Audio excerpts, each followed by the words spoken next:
All right, let's go straight As back you know, the to general election Downing Street. left Here we no are. party The lectern able is to to be command joined a by majority Gordon Brown. in the House of There he Commons. is. I said I would do all that I could to ensure a strong, stable and principled government was formed, able to tackle Britain's economic and political challenges effectively. My constitutional duty is to make sure that a government can be formed following last Thursday's general election. I've informed the Queen's private secretary that it's my intention to tender my resignation to the Queen. In the event that the Queen accepts, I shall advise her to invite the Leader of the Opposition to seek to form a government. I wish the next Prime Minister well as he makes the important choices for the future. Only those who have held the office of Prime Minister can understand the full weight of its responsibilities and its great capacity for good.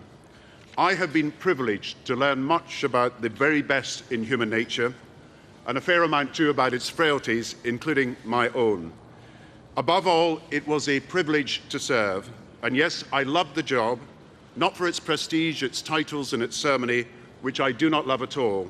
No, I loved the job for its potential to make this country I love fairer, more tolerant, more green, more democratic, more prosperous and more just, truly a greater Britain.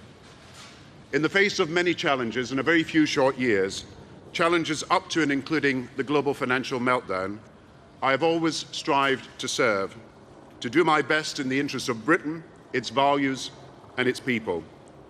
And let me add one thing also. I will always admire the courage I have seen in our armed forces.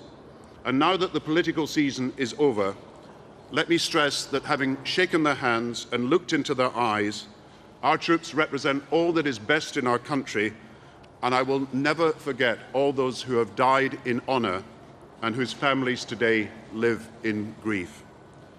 My resignation as leader of the Labour Party will take effect immediately, and in this hour I want to thank all my colleagues, ministers, members of Parliament, and I want to thank above all my staff who have been friends as well as brilliant servants of the country. Above all, I want to thank Sarah for her unwavering support as well as her love and for her own service to our country. I thank my sons, John and Fraser, for the love and joy they bring to our lives. And as I leave the second most important job I could ever hold, I cherish even more the first, as a husband and father. Thank you, and goodbye.